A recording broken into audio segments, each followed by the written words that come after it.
Every season, an old one carried a heavy load up the same hill. The sack on his back was heavy, heavier it seemed, with every season. Every morning, before the climb began, he stopped at the same place, a worn stone shrine sitting quietly at the bottom of the hill.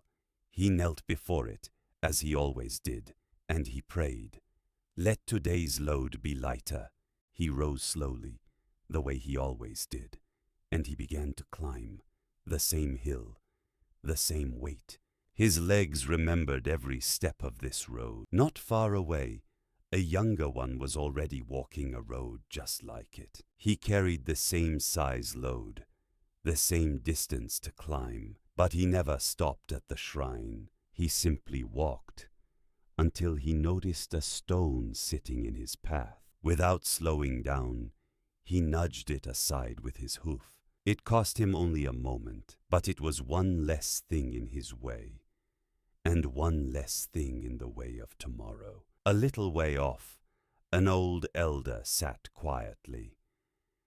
From where he rested, he could see both roads at once.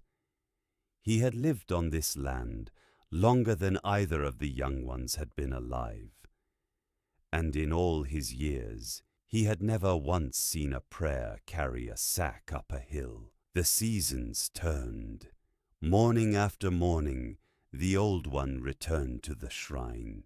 His prayers grew longer, asked for rain to soften the hard ground, asked for the wind to carry his sack for him, and asked for someone else to take his place. But the ground stayed hard. Wind carried nothing but dust, and no one ever came to take his place. The younger one asked for nothing at all.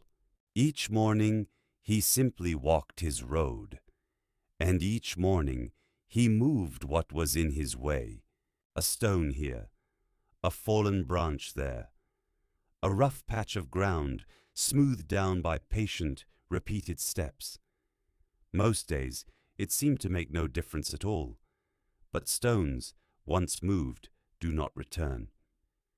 Slowly, without ceremony, his path began to change. What once tripped him was gone. What once slowed him was worn smooth. The old elder watched it happen, season after season. One road was easing, the other stayed exactly the same. Then came a winter no one had prepared for. It arrived early, and it arrived hard. Frost crept over the fields weeks before it should have. Word came down from the farmhouse. Twice the usual grain would need to be carried before the ground froze solid. Twice the loads, far less time. The old one felt the weight of this news before he even lifted his sack.